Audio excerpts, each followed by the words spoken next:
Going to the gym can be discouraging, especially if you're putting in the work but barely seeing changes. But with Tonal, you can actually see your progress with every workout. Tonal provides the convenience of a full gym and the expertise of a personal trainer anytime at home with one sleek system. Designed to reduce your mental load, Tonal is the ultimate strength training system, helping you focus less on workout planning and more on getting results. No more second-guessing your technique. Tonal gives you real-time coaching cues to dial in your form and help you lift safely and effectively. After a quick assessment, Tonal sets the optimal weight for every move and adjusts in 1 pound increments as you get stronger, so you're always challenged. Tonal lets you choose from a variety of expert-led workouts, from strength to arrow hit to yoga and mobility, to keep you coming back for more. For a limited time, go to Tonal.com to get $500 off your Tonal purchase, plus a free 4-year warranty. That's Tonal.com for $500 off, plus a free 4-year warranty. Tonal.com.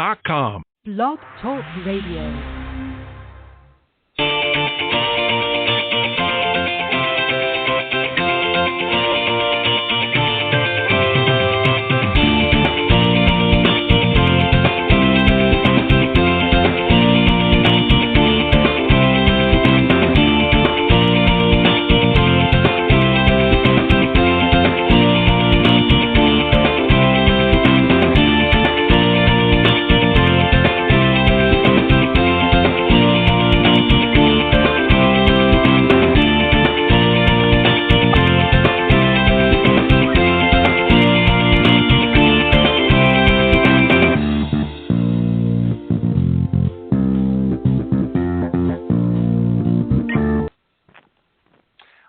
Good evening, everybody, and welcome to Golf Talk Live. I'm your host, Ted Odorico, and glad to be here tonight on Thursday, the first day of the U.S. Open here in 2014. Looking forward to a lot of great action happening on day one. Unfortunately, I didn't get to see any of it, but nevertheless, we'll try and plug in through the weekend and see hopefully a good U.S. Open. But tonight, thanks for tuning in to Golf Talk Live. We've got another great round of Coach's Corner, and we've got a great panel, some of which, of course, have been, in fact, all of them have been on here before. We're going to start with my favorite person to throw under the bus, of course, Clint Wright, PGA Teaching Professional, and he's a 30-year member, in fact, of the PGA, and he's also at R3 Golf Academy up in Pendleton, South Carolina.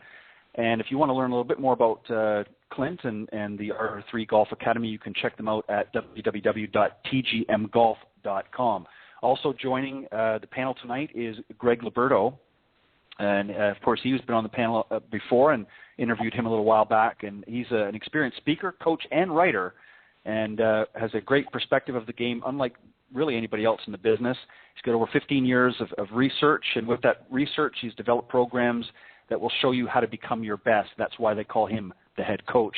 And you can check him out at theheadcoach.us. And, of course, rounding out the panel tonight is also my guest this evening. A little bit later on, I'm going to be talking with Scott Millman. He's a master teaching professional, and he's the owner and president of the Simple World of Golf, and also co-owner and founder of the Millman N.R.G Foundation. We'll talk to him a little bit later in the program about that. And he's going to be joined by another gentleman by the name of Gary Tanner a little bit later in the show as well. But, gentlemen, welcome back to Coach's Corner.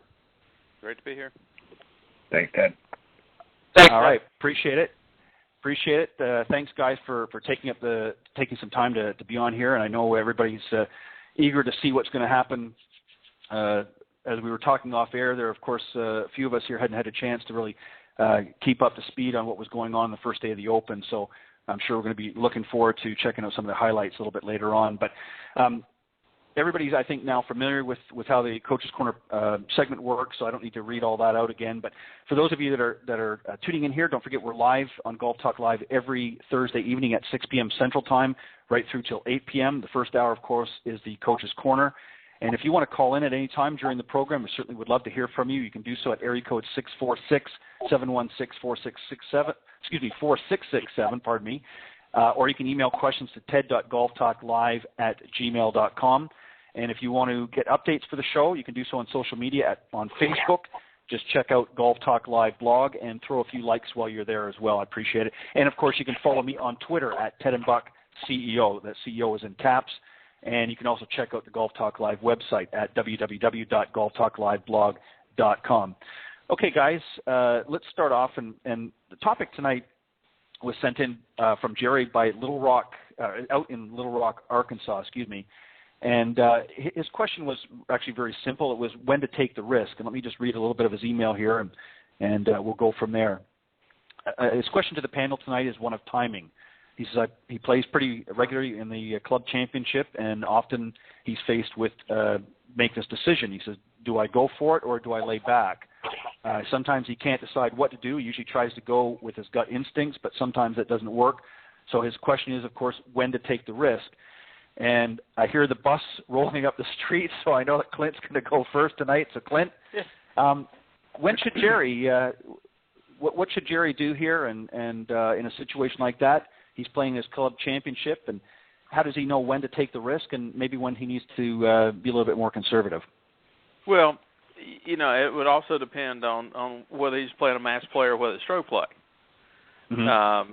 If he's playing match play, a lot of that's going to be dictated by what his opponent has done or what he thinks his opponent's going to do, to whether to take the risk to maybe put a little pressure on the player, or maybe he's got nothing to lose, but by going for the real difficult shot to try to make something up. If it's stroke play, I think it's again a circumstance where do you stand now? Mm-hmm. Is it the first day of the tournament? Is it the last day of the tournament? What's the circumstances on whether you take it? But I always try to tell a person that I want them to play the shot that they're guaranteed success with. Right. Play the shot that they know they can pull off. If they're in trouble, if he's talking about a risky shot from like through the trees, under the trees, over the trees, that's get it back out and play.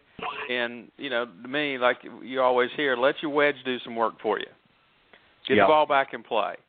If it's that shot over the water on a risk reward par 5, I think you just got to be guaranteed that you got that shot in your bag. It's not I've heard it said many ways. If you know that you got 230 yards in your 3-wood and you're 230 yards away, you might want to lay it up short and let your wedge work again. Yeah. But if you're 210 and you can get it there, go for it. But it's one thing I would want to feel like I'm going to be 100% successful with the shot I'm taking, or I'm going to let my wedge and putter do the work for me.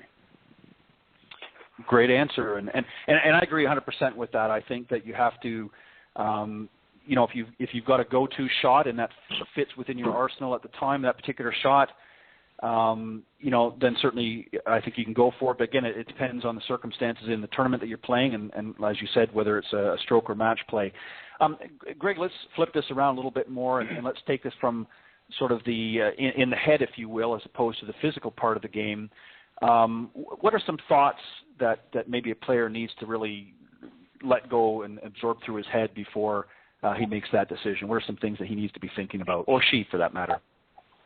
Sure. Yeah, and I'm going to probably piggyback on what Clint said to some extent as well. It's so much of it is really, it depends on, what you're referring to specifically and what that situation is. But I'm a pretty conservative, I guess, person as a whole, Ted, and I'm, I always tell my students, it's again, kind of referring to what Clint said. It's, if you're undecided as to what 2 clubs to hit, I like to make things a little bit more tangible and say, okay, I know if I have a 3-iron in my hand, my likelihood for success is about a 6 out of 10, but I know if I put up an 8-iron in my hand and I make a little bit wiser choice and my confidence level is about a 9 out of 10, I'm probably going to be more inclined to go with the second choice, for a variety of reasons. But, most importantly is, we always have to remember what the objective of the game is, which is to get the ball in the hole as fast as possible. And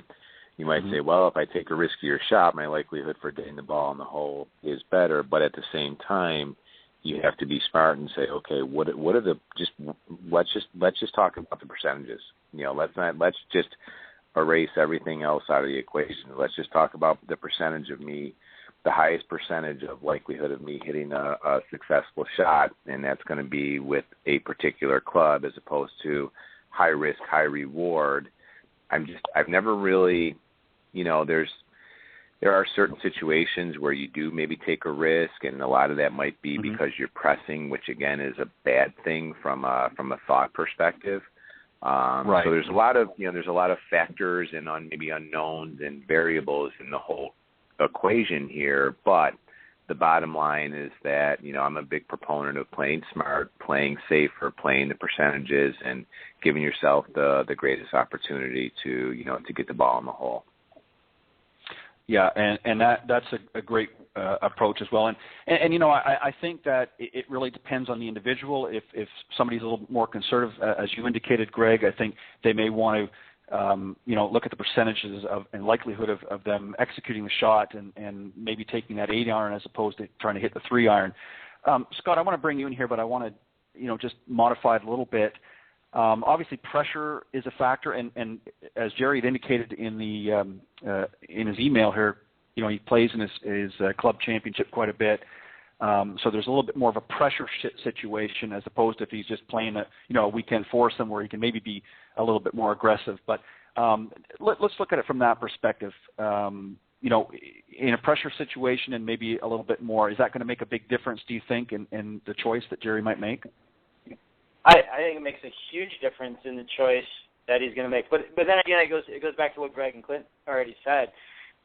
You've got to have that go-to shot. And one of the things at that point when you're under pressure, and we all know this, is having a reliable pre-shot routine that you can go to, so you're not necessarily worrying about the pressure or worrying about the outcome. You worry about your routine, picking out that smallest target, whether it's a leaf on a tree or a specific spot in the fairway, and you're playing to that spot, and eliminating the outcome aspect of it and just focusing on the process. We hear that a lot. The tour players are under pressure all the time, and they focus on the shot at hand, eliminating the pressure situation. And again, as far as taking risks, I'm with Greg. I'm going to go kind of more the conservative route, maybe in a pressure situation where, I know that if I'm under pressure, I might tighten up a little bit and the swing gets a little shorter, and I might block a shot out to the right. Maybe it's easier to control the 8-iron versus a 3-iron at that point in time, and we play a little more conservatively. Yeah, and I think, too, and by the way, that was also a great answer. There, obviously in a lot of these questions that were a million variables that can happen and scenarios. And I think it depends on the level, skill level of the player. I mean, obviously the tour players can take a little more risk because they're confident in the types of shots they're able to execute. And most of them, of course, if not all of them, have their go-to shots. But obviously, and let me ask you, three of you, you can yes or no or expand if you want. That's obviously going to be, when you're teaching your students, that's going to be a factor as well in giving them some advice for when they play, whether it be with their friends or in a tournament of some sort. Their skill level, is going to dictate really how you're going to advise them in a situation like that. Would that be correct, Clint? Yeah, I mean, I think that comes back to the kind of the way I've phrased it is I want them to play the shot that they can be 100% successful with. So that's going to be dictated by their skill level. I mean, if you can hit it, through a 2-foot hole, I mean, that skill level is obviously very high versus needing a Greyhound bus hole to hit it through. So it all comes down to, as plain as it can be. I mean, so your skill level is going to dictate what 100% will be. So if I'm a tour player, I'm going to play a shot that I'm going to be successful with 90% of the time, where the guy out there shooting 85 is going to be successful with it maybe 20% of the time. So skill level has everything to do with it. Right. Greg, do you agree, disagree, or want to add anything to that? Oh, I totally agree. And, another thing that Scott had pointed out is, there's the whole aspect of pressure now when you're playing in a club championship that comes into the equation. And, again, if you're just going back to the sheer percentages of the shot and you say, I'm 50% confident in making this shot, well, that goes down quite a bit when you're playing in a competitive situation like a club championship or, a major competitive event, because your grip tightens, you think differently, your swing changes ever so slightly, and as a result, now when you have that shot that, maybe you're not 100% confident with, that number, whatever it is typically going to go down from a confidence perspective when you're playing under pressure situations. So again, I'm just going to go back to really what we're all saying is just make the wise choice and go with whatever club feels the best in your hand. And, I have a real simple saying of, if there's ever a doubt, there's no doubt. So if you're kind of questioning as to whether or not you should go for it, the answer is no. There you go. Yeah. Yeah, that's a great answer. And, Scott, let me just, add this and get you to chime in, if you will, real quick, and then I want to move on.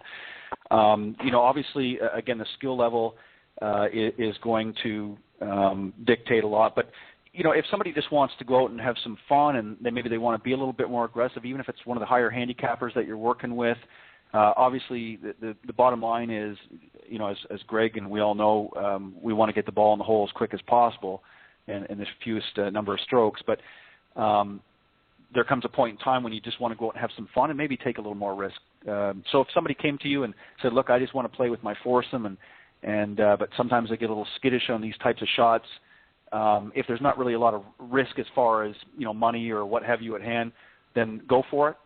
Would that be Absolutely. Yeah. Why not? Every time. Sure.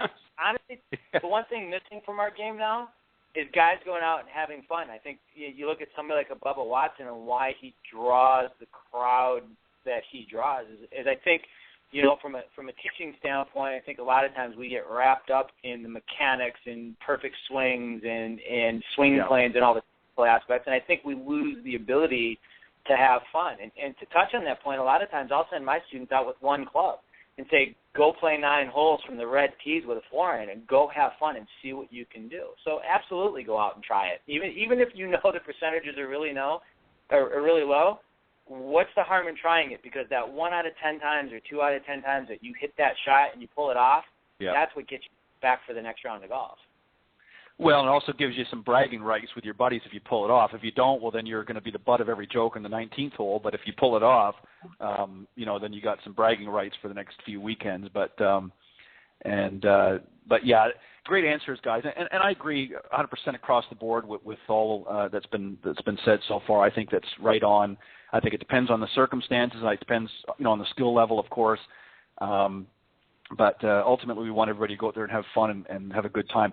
All right, I want to move on to our next question here, and this is from Keith from Atlanta.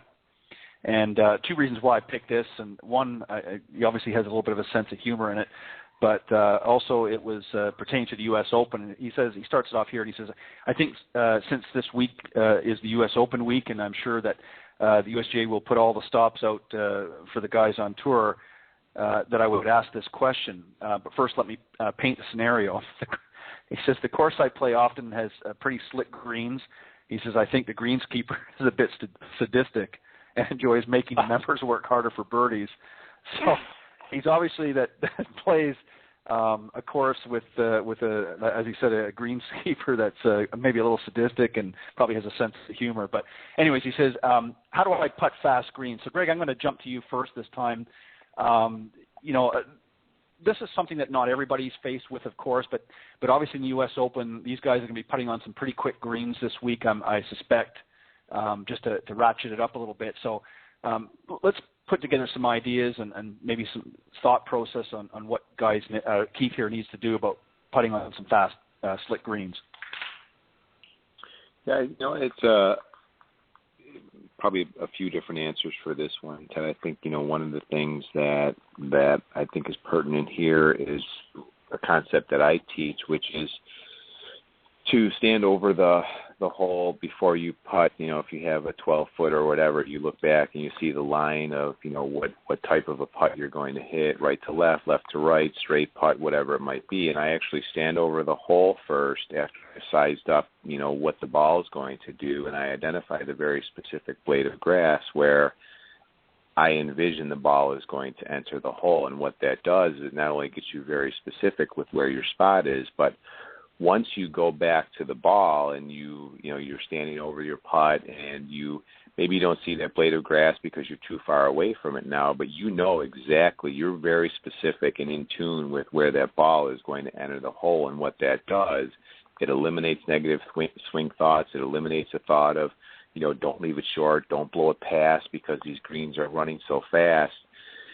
So that simple concept of getting focused on a very specific blade of grass is very helpful when you're playing on greens that are either really slow or really fast, because your tendency is to be so concerned with the speed that you lose sight of the objective, again, which is to put the ball in the hole. So identifying a very specific blade of grass where the ball will enter the hole is going to have you more relaxed over the putt and have you thinking properly. Right, and that is 100% correct on that. I agree totally. Clint, let me ask you, again, rephrasing it just a little bit differently, if I may. There's I'm sure a lot of different techniques and things, but if you were dealing with a student, let's say in the next little while, that maybe is going to be playing in the tournament or something, and this is going to be one of his obstacles to work with some fast greens. Do you have any specific drills or things that you might have them work on to help them out a little bit? Anything specific you can think of? Well, there's a lot of things that you can do, but if you're thinking about if the greens are that fast, where they become the obstacle, okay, then you can take the humorous approach here and say, well, you just got to keep it below the hole. I mean, that's and that makes putting fast greens a lot easier. But I'll be honest, I think the guys will also agree that I would much rather, as a player, putt on fast greens than I would slow greens. Yep. And I think you got to get a person believing that. Look, this is the type of greens I want to putt on. I think Gary Player may have said it the best. He said, is that you gotta love what you're playing on.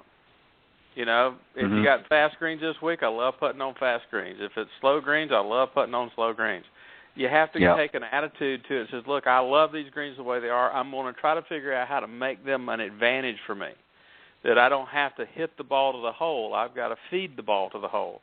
And I would get a person, working on just trying to feed the ball to the hole to get a sense of that being their putting philosophy. Most likely I would spend a lot of time with the players, obviously lag putting from the 25 and 30 feet, because if the greens are that quick, the ball's going to release out when it hits the green. It's going to roll out a little further, so it's going to be a little tougher to get the ball in closer to the hole, so you're probably going to have a lot of those 25 and 30-foot lag putts. But most importantly, if I'm getting one of my players ready for a competition, in that case, I'm going to make sure that they got a little bit of ball control from around the greens. To when they're pitching the ball, they miss the green, I want to pitch the ball where they've got an uphill putt. So I need them to have a little bit more control over their chipping and pitching game in order to position the ball better. So a little of that. I'd have them learn how to feed the ball to the hole, a little bit softer approach, but most importantly, get them thinking, hey, these are the greens I want to play on. Yeah, and I like that.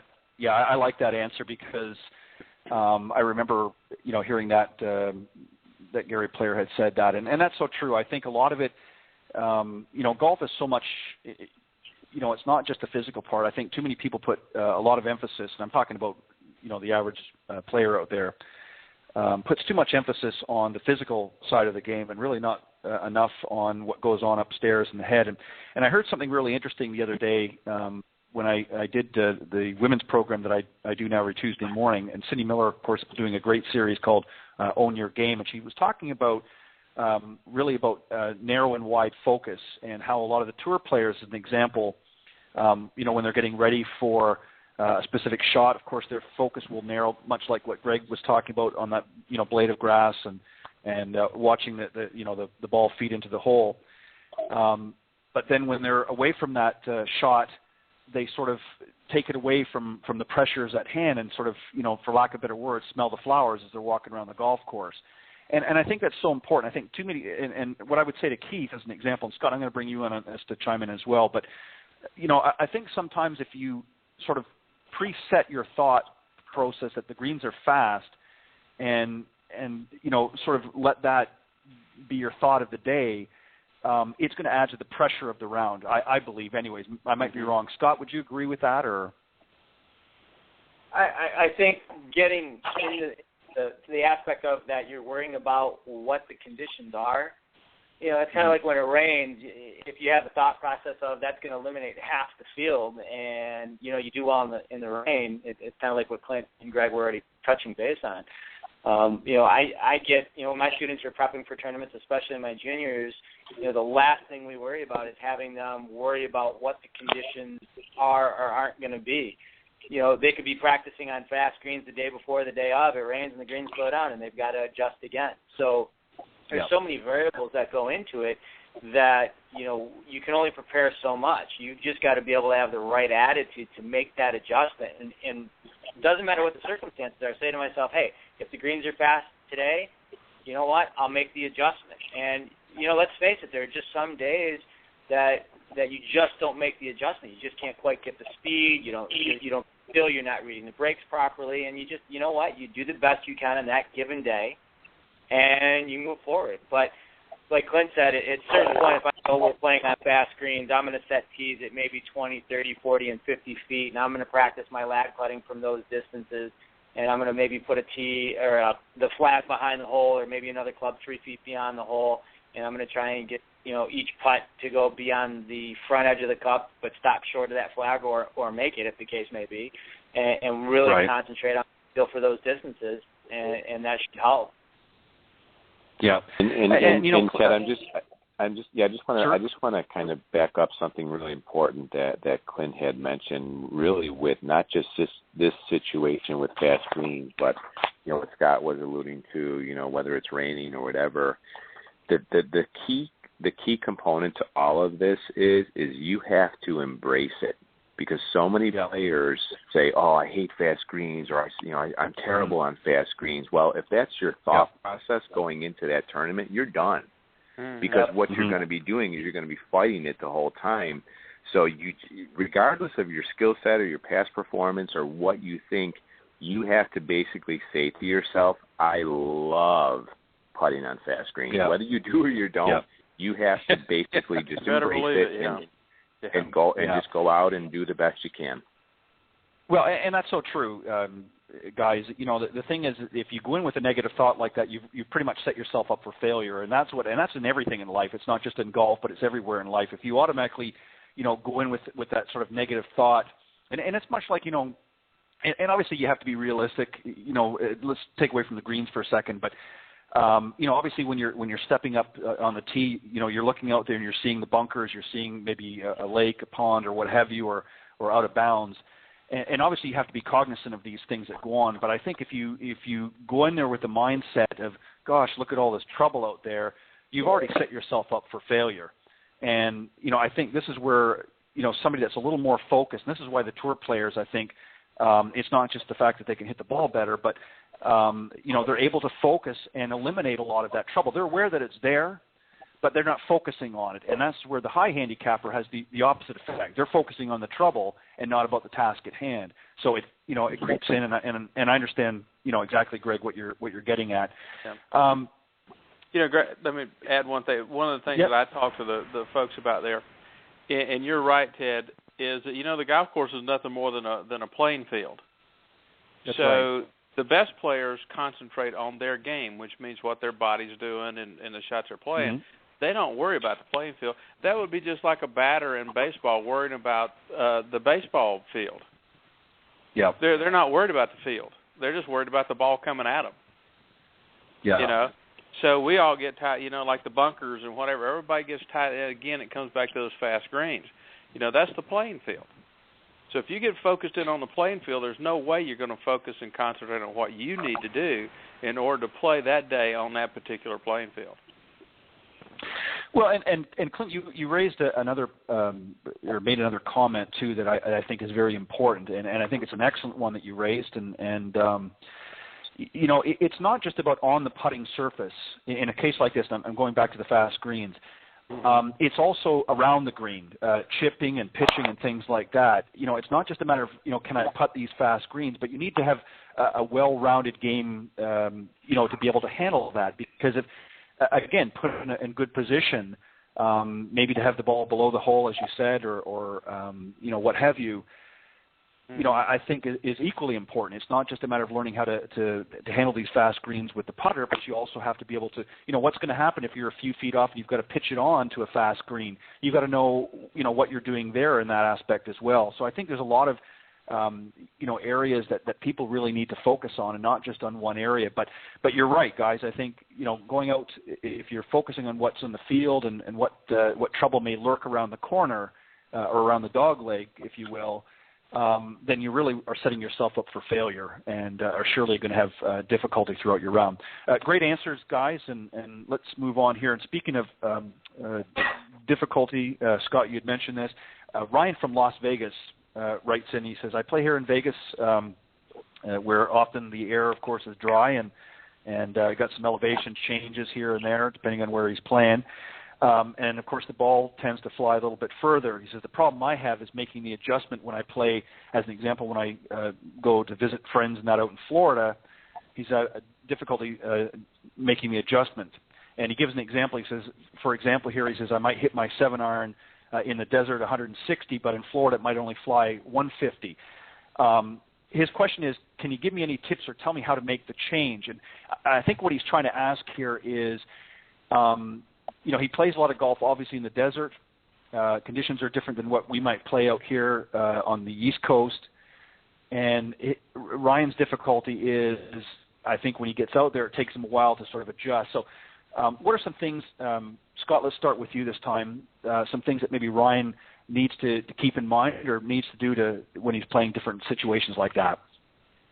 I think if he's switching back and forth often enough, one of the best things that he can do is chart his yardages with each of his clubs in each location. So if he knows he's hitting on average a 7-iron 160 in Vegas, and then he goes to Florida, and let's say he goes and hits 11 of them, and the average that he takes the 5 shortest and the 5 longest, and we'll take that 11th ball, which is right in the middle, and take that as his average, and let's say that's 153, and he does that with the majority of his clubs. I think now he's got the basis in each location to be able to go back and say, hey, I know when I go on the East Coast or I'm in heavier air, I'm not in Vegas, that I'm going to be 1 club or a half a club shorter under these conditions versus my home conditions. And I think knowing how far you can hit each club in each situation would go a long way to helping him make that adjustment quicker.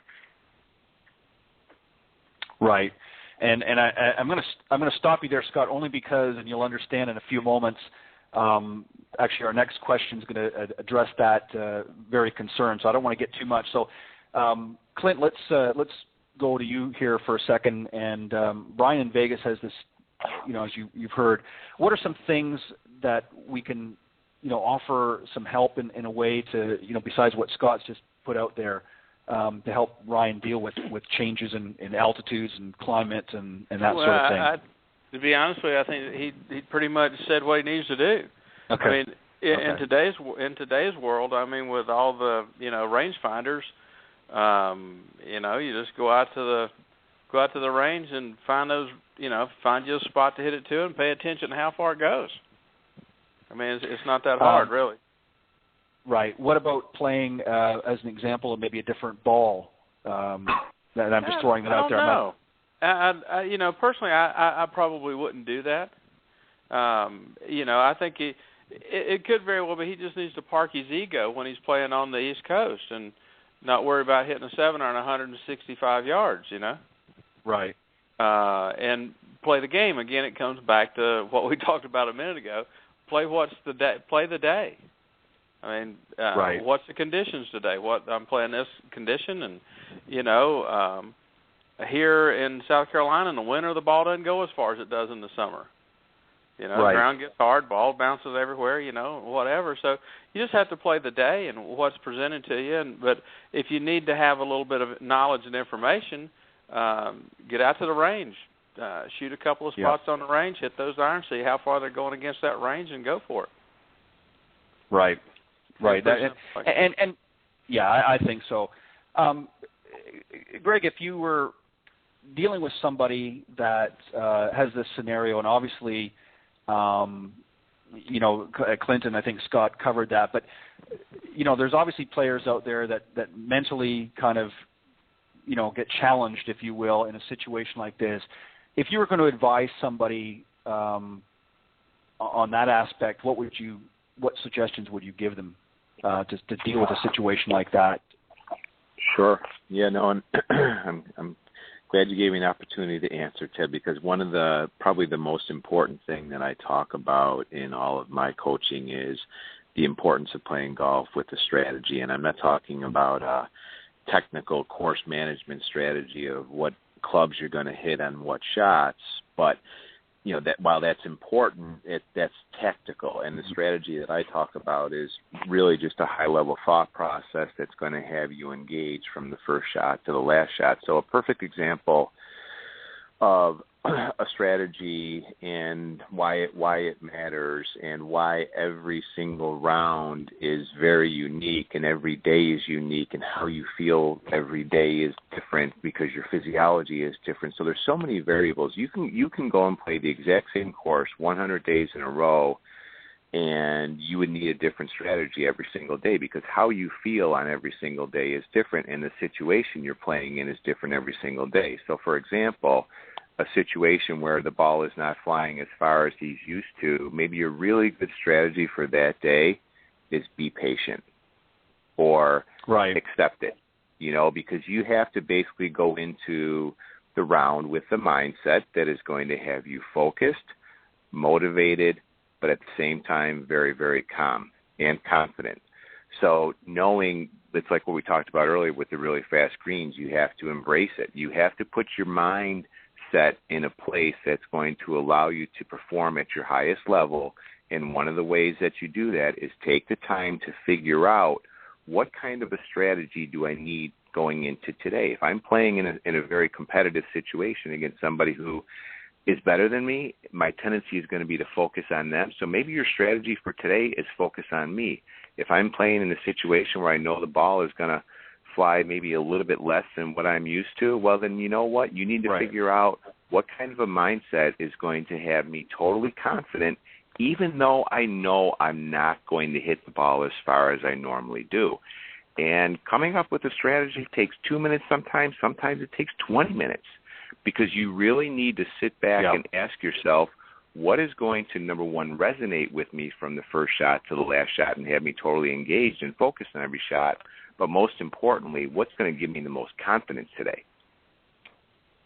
And having a strategy it's one of the most important concepts that I teach, and it is a game changer. Because when golf can be a battle, and a military unit is not going to go into a battle without a strategy.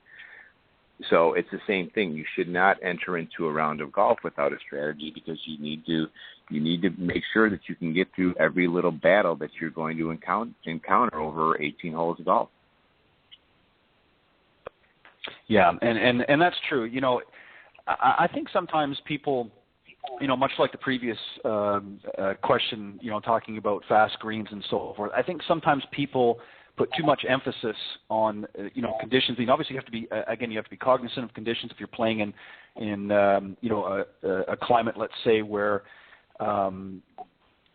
you're getting hit with a lot of rain or what have you. You have to make adjustments, of course. But I think you're right, Greg. I think having a good strategy before you get out there, and I think, as Ryan had indicated, he's hitting differences. But as Clint pointed out, so what? So if you're only hitting 150 with your 7-iron that particular day, then you make adjustments accordingly that way, and that's all you're going to hit your 7-iron.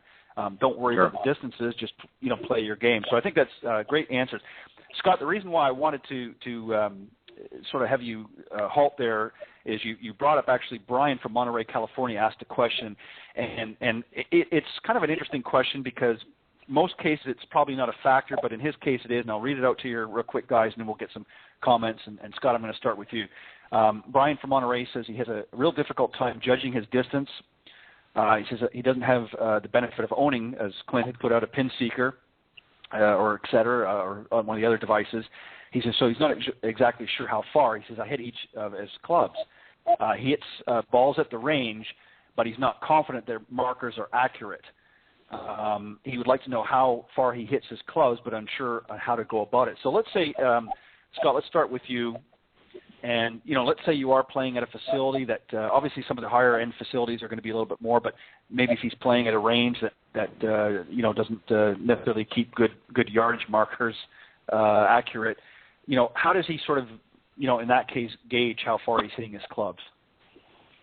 That happens quite often because I know there's a couple of ranges right around me that have that very issue, that the markers we know are 10, 12 yards off, 4 or 5 yards off, and so if he doesn't have like a Bushnell or Leopold or one of the other rangefinders that are available, somebody usually on the range has one. And one of the things that I would do is I would just politely walk over, and if somebody's using one on the range, ask them if you could borrow it or ask them what the yardages are.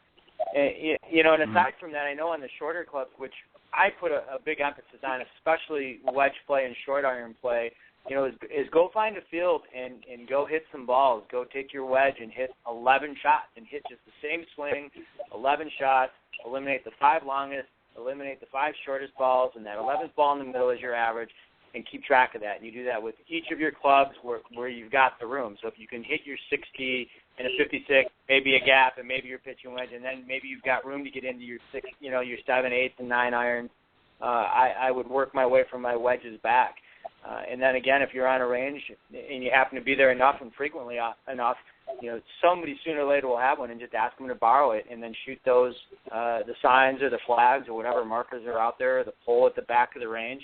And then lastly, if you can't do it there, what I recommend is doing it on course and kind of keeping a record of, hey, I'm going to drop the ball at the 150 marker, and I'm going to hit my 8 iron, and I'm going to pace it off, and I might do that 3 or 4 times and get an average. Same thing with a driver. You find a straight hole where you're not really walking around flower beds or planters, but if you've got a straight line, hit some drives, and if you hit, you hit the fairway or a decent enough drive, pace off that driver in a practice round, or any round for that matter, and write it down and chart it, and then you can start building your yardages. It's just a little slower process that way. Right. One of the things that I, before I move on to one of the other gentlemen here, let me just throw this in here. Something that I used to do when I was growing up, when I didn't always have an opportunity to get out to the range or a course and do that, is we had a great park up the street. And I know that they didn't always like us doing that, but sometimes on a weekend when there was a ball game or something going, we had soccer fields there as well. And we used to tee it up and hit between the goalposts, because we knew they were 100 yards apart, and then pace it off from there. So there's a lot of ways that you do this, of course. Clint, let me bring you in. Some great advice here, so let me get you to chime in. I couldn't add anything to what he said, but here's I prefer, unless they're at a really high quality practice facility, okay, and knowing what kind of golf ball they're playing, I would prefer to see him go out and do that, and I prefer to see anybody do this, is to, number of ways you can do this. You on course, I want them getting yardages with the ball they intend to play with, because we all know that range balls are hot, and they're gonna go a lot further than maybe the ball that you're playing on the course. If you're playing a Pro V1 or whatever, and you're out there on the driving range hitting top flights, you're gonna have a different reaction. We know that. So on course is really the preferred. But a lot of times, if I'm working with a new wedge or something, I'll wait until either real early in the day or real late in the day and go out and take 6 of my golf balls and hit them on the range, maybe down the side or whatever, get out of the way. If there's nobody out there, step them off. I'm old school. Yeah. I don't have a rangefinder. Everybody I play with got one, so I just use theirs. I'm cheap as I am. And so... that's a great suggestion. Why buy one? Everybody else has got one, right? So I prefer to step it off. I'm just old school, Yeah, the Warren Buffett approach to, why buy a yacht when everybody else has got one. Yeah, exactly. Why not? I like that. So, why not? I'm like you, Clint. That's what I was getting at when we used to go up to the park We didn't always have the benefit as a youngster sometimes to get out to the course or what have you, but or cost-wise. But right. we would go up and pace it off like that. And like I said, we would use things that we knew what the distance were, the soccer fields and things like that. So that helped as a guide. And we knew if we hit it past there, we would pace off how many yards we went past the goalposts. And we knew that, for argument's sake, if it was 50 paces past, okay, that was 150 yards because we knew that the goalposts were measured. So. We would use that as a gauge, but yeah, I'm old school like you. I mean, technology is great, and if somebody's got one on there, but if they don't, you have to sort of, make do. Yeah. Greg, let me get you in here. I know this is kind of an odd question, but let me see if I can turn it around and get you to share some thoughts on this. There's a lot of players out there that don't take the time and effort to do as the other two gentlemen have suggested, either stepping it off and getting the yardage and that. So if you had a student that you were working with that really didn't have a clue as to how far they hit their clubs, besides the obvious things that have already been suggested, from a head perspective, mental perspective, what would you say to them and how would you advise them to sort of work things through? It's a really good question, Ted, and I've been thinking about it as I'm listening to, everybody's responses and just listening to the, thinking about the question in general. And nothing is really like glaring at me, in terms of, what's a great response in terms of how to maybe think a little bit differently about this.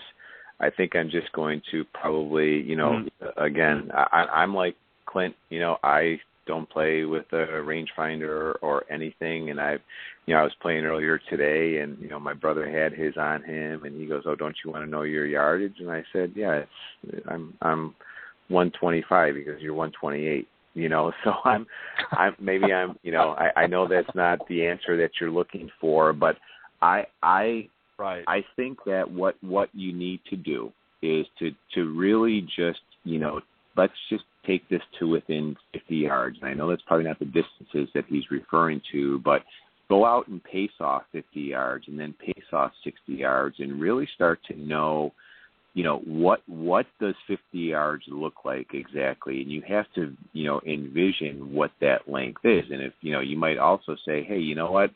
If you have no clue how far a distance is, a short distance, you say, hey, how far do I think I can throw a football? I think I can throw a football 40 yards. Well, I think I could reach the pin from here. Well, at least that gives you some kind of a sense for a very short distance. But again, talking about what Clint said and I totally agree. It's just pace it off and start to envision what that shot looks like from 50 yards. What club do you hit? Are you hitting a 56? How high in the air does it go? And really start to ingrain that image of what a 50-yard shot and then a 60-yard and a 70-yard shot looks like, so you can retain it. And then that way you can almost kind of work it in reverse and say, okay, well, what would my shot look like to get to that distance? And then you can envision what kind of a flight path it takes based on what you've hit in the past. That's just one thought that comes to mind, is really, work on short distances, visualize, in your mind what that shot is going to look like before you even hit it, and then go out and try and execute it. But you have to practice this. This isn't just something you're going to go out and do on the course. It's something that you're going to do on the range, which I know what he's referring to. But you have to kind of ingrain, in your mind what that shot looks like, and then, like I said, work on short distances first, and then go from there. Yeah, great answer. You managed to come up with one, anyways. Thank you very much, Greg, for doing that. Okay, guys, here's our last question, and this, funny enough, rolls right into practice. We've had some questions before, but I think this one really is one I want to tackle here. Brad from Baton Rouge, Louisiana, writes, and he says, I know that practice makes perfect, but that can get old sometimes.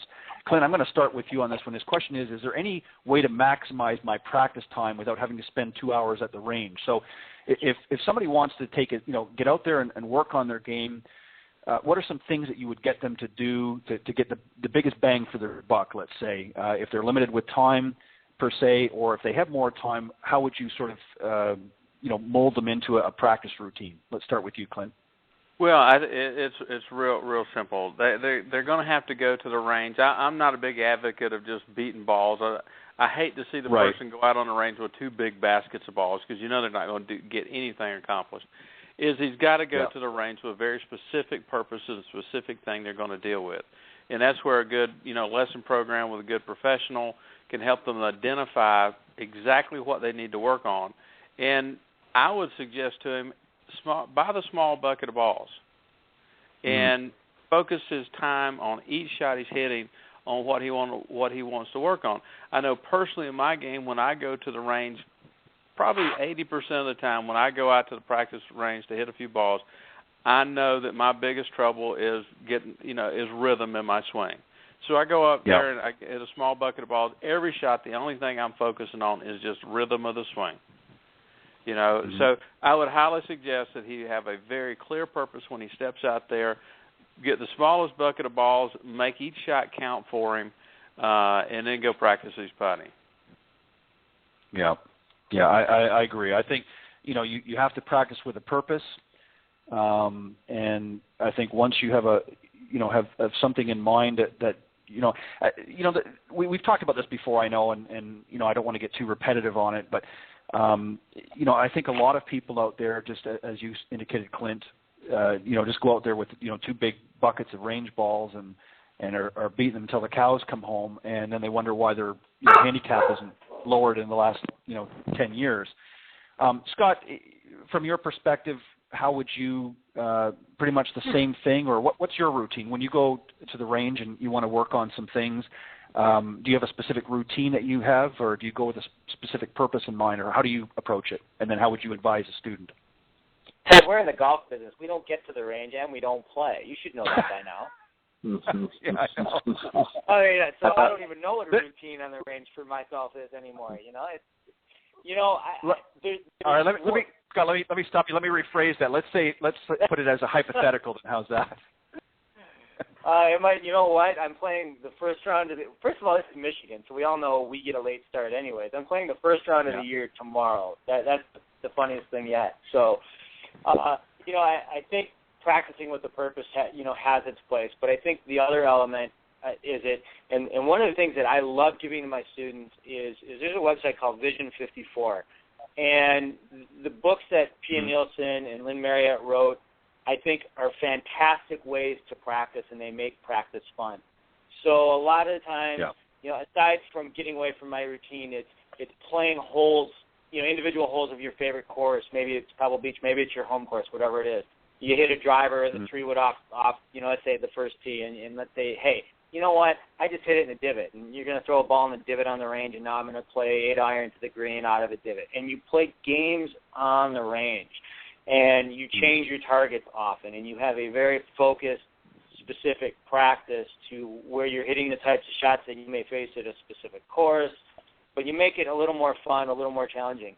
The reason I mentioned Vision 54 is I think from a non-technical teaching aspect, I think a lot of the things that they offer up in practice like You Play, and I think it's The Game Before the Game, I think is the other one, were the first two books that they did, are fantastic ways, or fantastic books to go read and then implement some of those practices that they've kind of outlined, because none of them are technical in nature. They're, hitting balls off one foot, legs crossed, changing targets, hitting every single club to maybe the 150-yard mark, including your driver, and being able to be creative and kind of get off that analytical side of the mind and get to the more creative side of your mind and maximize your practice time and still have some fun. Because let's face it, we've all hit balls, and when I played, it was 1,000 balls a day, and we were working at it. It was a job, but now to have fun, I mean, I'm all about let's make golf fun, let's make it an enjoyable sport, and still improve and still get the things done that we need to get done as far as technical improvement. I think that's a great way to go about doing it. Yeah, and I agree. I agree 100% with that as well. I just think that obviously you have to go with some kind of a purpose. I think if you just kind of as Clint had mentioned and earlier, I think if you just kind of go there and And Brad had raised a point. I think that a lot of people fall into this trap. In his comments here, he said, but that kind of gets old sometimes, and he's not referring to what we're suggesting. But going, if somebody's going to go and spend time at the range, certainly if you're spending 2 hours at the range, you got a problem, because anything's going to get old after that. I mean, once in a while that might be fun, but if you're doing that on your regular, as part of your regular routine, going for 2 hours to the practice range, no wonder it's getting old real quick. But Greg, let me just get you to sort of round this out for a little bit.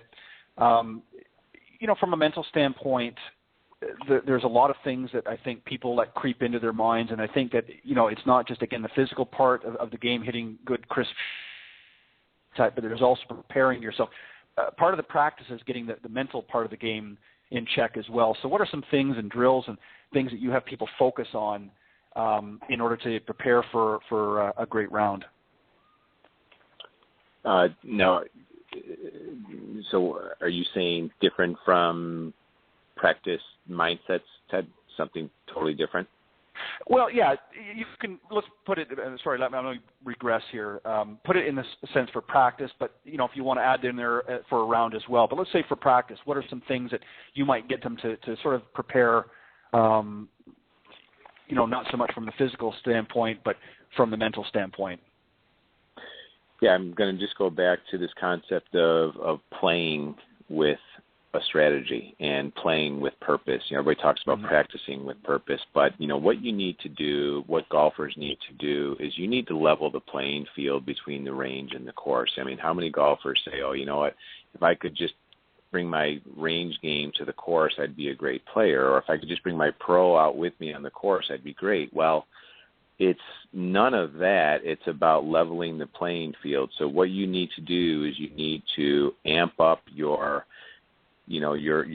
energy level when you practice, because you're typically very relaxed. But when you go play for real, you have a little bit more anxiety, and especially if you're playing in a competitive situation, you have even more anxiety or more energy. So what you want to do to level the playing field in both scenarios is, number one, is you have to have a strategy when you practice, and you have to have a strategy when you play.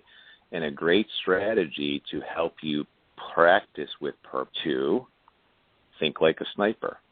Okay, so if you think about the sniper's mindset versus the golfer's mindset, they're totally different, but their objective is the exact same, which is to hit their target, right? But what does a golfer think about? Right. A golfer thinks about everything but their target. And, I teach a process called 100% Ready. It's a pre-shot routine. You get you, totally in the zone, standing over the golf ball before you hit it. So as opposed to just hitting golf balls aimlessly and without any intention and without any targets or any consequences or thoughts, is to treat every shot as if it's its own, and to think like a sniper, and to not just fire randomly, but to be totally focused on that target, totally engaged, totally committed, and totally trusting, and to take your time and go through this process on every single practice shot. I have a student of mine who is a freshman. He's going to be a sophomore next year. He started coaching and working with me last October. This kid is doing something nobody in the history of the game is doing when he practices. He actually checks off every shot during practice that he's 100% ready. And what he's doing is he's hitting a third of the amount of balls of his teammates. But this kid went from shooting mid-80s last October, very, number 5 Division III team in the country. He shot a 69 last week. And it's because he's practicing very, very deep, very deep. He's very focused and in the zone on every practice shot. So as a result, there's much less disparity when he goes out and plays for real. And he has a strategy every single day he goes to the golf course. Yeah, that's fantastic. I like things like that. I like when somebody seeks the challenge to go out and improve themselves to that capacity, and that's a great story to have. And I'm sure it makes it very interesting for you to work with a youngster like that, who's just really new to the game in a sense. compared to us. I forgot the. Something else too that I just want to. Go ahead. I was just going to say the operative word there, Ted, and this is what was lost in the translation, is discipline.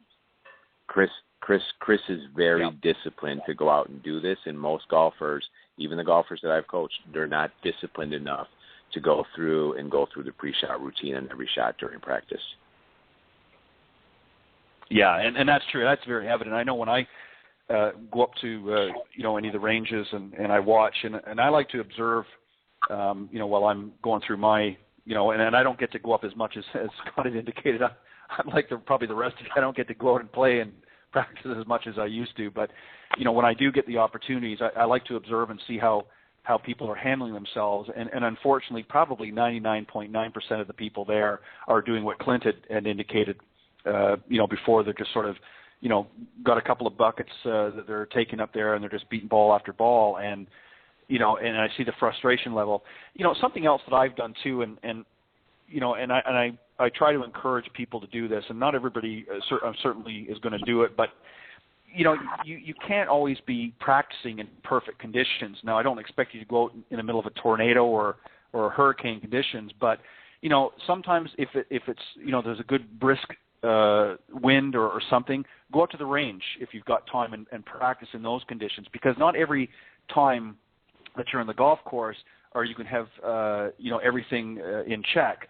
So, and go at different times of the day. Go earlier in the morning, as Clint suggested, or go a little bit later in the evening, towards the end of before the range closes, and just get some different perspectives and different ways of practicing and different conditions. Even go out there if it's a light rain. I mean, I don't want somebody out there if there's lightning and whatnot in the area, but, you need to practice realistic conditions. If you're going out there when it's sunny and 75 all the time and there's not a breath of breeze, that's great, but not every day that you play on the golf course is going to be that way. So you need to practice, in different conditions to be, in my opinion, I think a little more realistic. Any final thoughts, guys, before I let the panel go? Well, I think we've mentioned it before too. Is that if you are practicing and you're going to practice the way you intend to play, and I know we've talked about this before earlier, is find a spot on the range that you can get an uphill and downhill lie somehow. If you have to try to talk, go out on the course for a little bit or find a place that you can do that, because we all hit balls on a flat tee box surface, but we all know that very few times when you're out playing on a par 4, par 5, you're going to find that flattest surface to hit it off of. So to me that's real important as well. Yeah, I was just going to say in kind of a compliment to what both of you guys are saying is, if you want to improve, if you're serious about improving, you have to ask yourself 2 questions. Number 1, what is my desire on a scale of 1 to 10, and what is my level of discipline on a scale of 1 to 10? And then you have to go out and you have to seek your discomfort zone, which is exactly what you guys are talking about. Play in adverse conditions. Give yourself bad lies. Play against guys or girls who are way better than you, and embrace it. Don't be intimidated by people who are better than you, and don't go out and practice and play the same courses all the time or practice at the same range. Seek your discomfort zone. That's the only way that you're going to truly get better, because if you're playing in a competitive tournament and it comes down to the wire and you've never been in that situation before, it's uncomfortable, and you're going to feel it.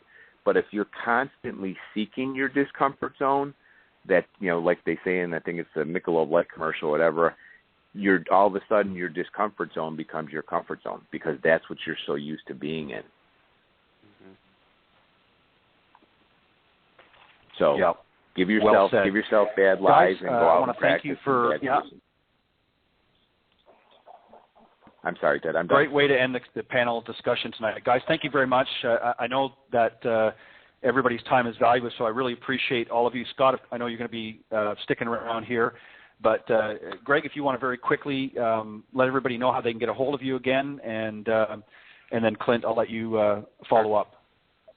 Sure. Yep. It's Greg at theheadcoach.us. So it's GREG at theheadcoach.us. And I'm very excited to announce, Ted, that I've got a mental game workshop that I'm taking on the road to Iowa, actually, Emerald Hills Golf Club on June 29th. I'm going to be in the Midwest showing golfers how to think like a sniper and hit their target. So I'm very excited to start taking my my workshop on the road.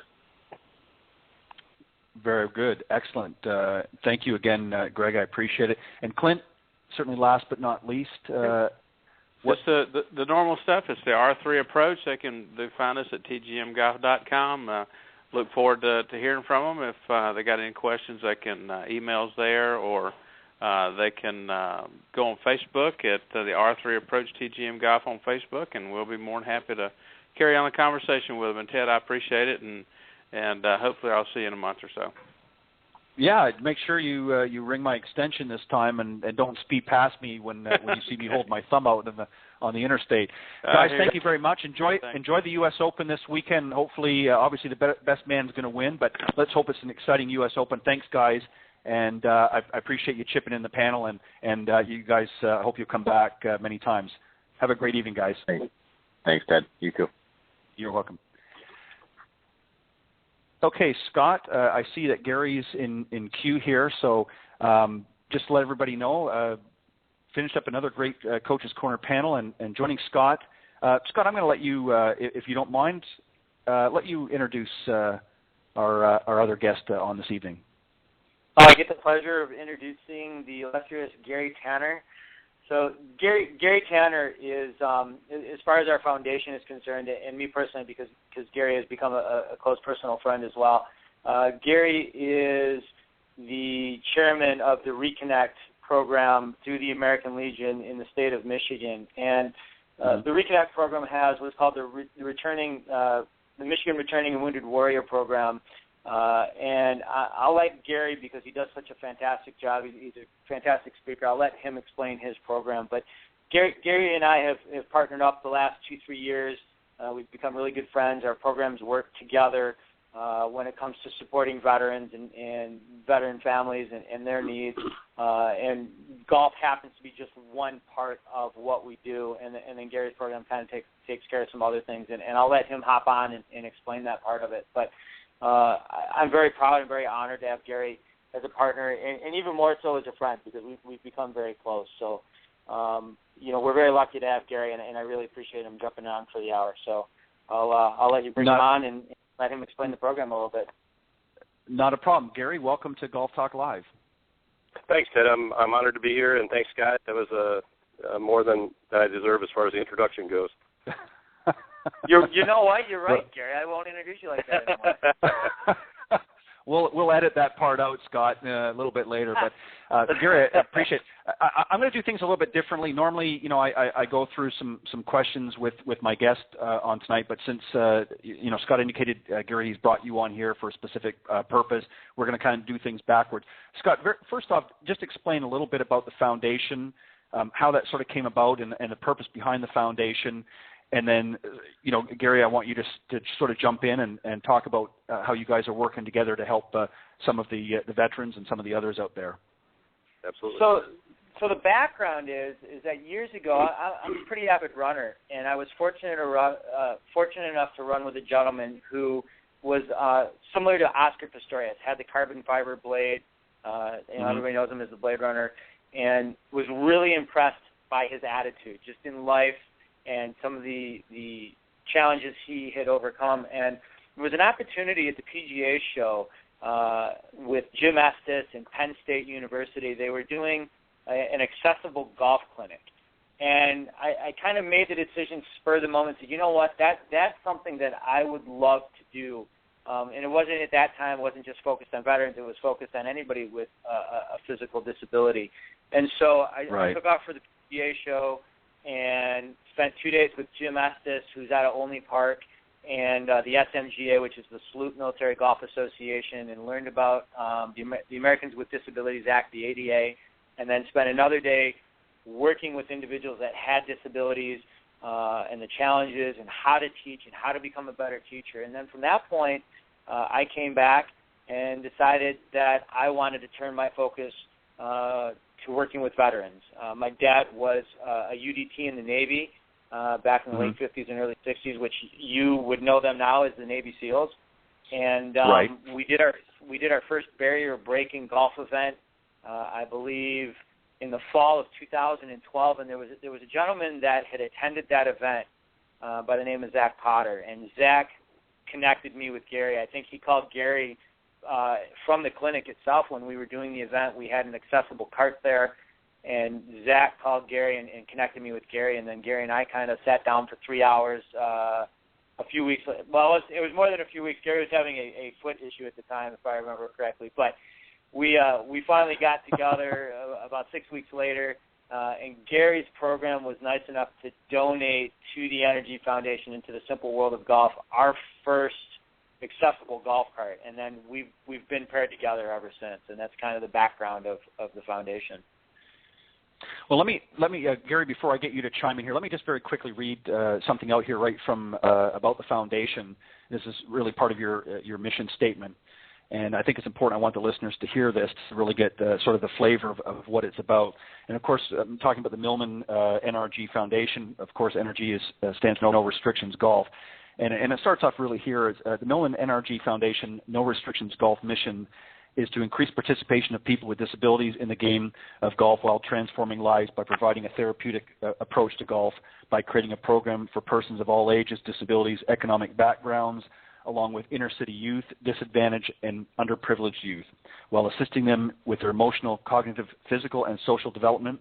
Through the game of golf, individuals with disabilities derive health benefits that improve quality of life. And I just love that, and I wanted to read that out, Scott, because I think that one of the greatest gifts for those of us that are in the golf profession can do is to give back.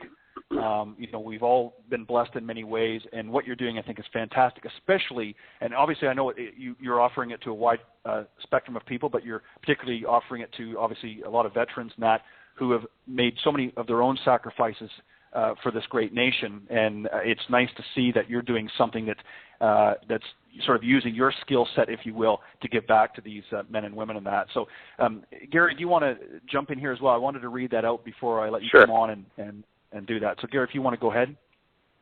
Sure. Well, as Scott said, I'm the chairman of the Reconnect Committee for the American Legion Department of Michigan, and the committee that was designed to kind of be more of a meet and greet and get veterans and active duty service personnel back to, in contact with each other and kind of compare stories and similarities, wasn't going to work here in Michigan, especially with the conflict at hand. We had to kind of revamp and rework it and turned it more into a troop and family support services committee.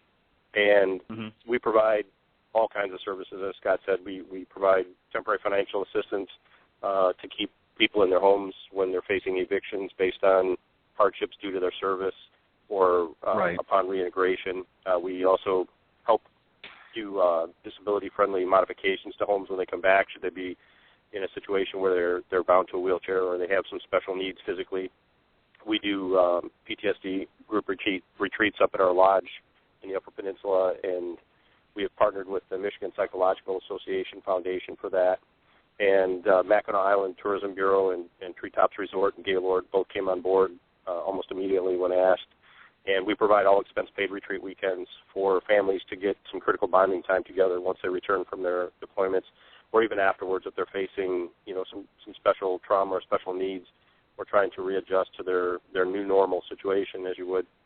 And so we've been looking for all different ways to expand our program, and adaptive sports was a natural fit. A lot of programs are starting to include equine therapy as well as ours, and they found that cognitive retraining is a critical need for veterans that are facing traumatic brain injuries, so post-traumatic stress, other issues, and they've used various forms of therapy such as light tables and games and memory type situations, and horseback riding turned out to be one of those favorable situations where the rocking motion in the saddle actually helped the neurological healing of the brain, similar to that of the other cognitive retraining programs. And so we're hoping that golf will too. And when we met Scott through Zach and he explained this program, I said, this is a natural fit. We've got to get involved in, and we've got to get our vets out there because, like you said, the gift of just providing enhanced mobility, enhanced freedom, and giving them that self-confidence to be able to go out and do something they thought they never could anymore, or maybe they thought they never could and never tried golf, but this single rider cart with the pneumatic lift seat and going out with an able golfer provides them a whole new open world of enjoyment, recreation, and sports, and you can't put a price on that. Yeah, and the thing is, it is so difficult, and we all, as we watch things on the news and we see about some of the difficulties with some of these veterans coming home from their deployments. Probably, I think, one of the biggest challenges, even beyond the physical challenges, and even to some degree, even the mental challenges, is just sort of a reassimilation back into society. A lot of them have a very difficult time. I know from talking to some of them that I know have a very difficult time. Is where do I fit in? I'm done my tour. I'm not going back, sort of thing. I'm here now. I'm back home. What do I do with myself? How do I get back into sort of daily routines? And I like that Scott, you've sort of stepped up with what you're doing here and able to partner with Gary and able to sort of complement one another with the foundation. So, what are some of the difficult challenges that you're finding, but some success with using the foundation? Well, a lot of times, too, like you said, just that whole reintegration process is difficult. When they go on their deployment timeline here back at home pretty much stops. The family and everybody else progresses. They come back from their deployment pretty much to where they left in their own minds of their personal family timeline. And so they do feel that they don't fit in a lot of times. And so it's difficult.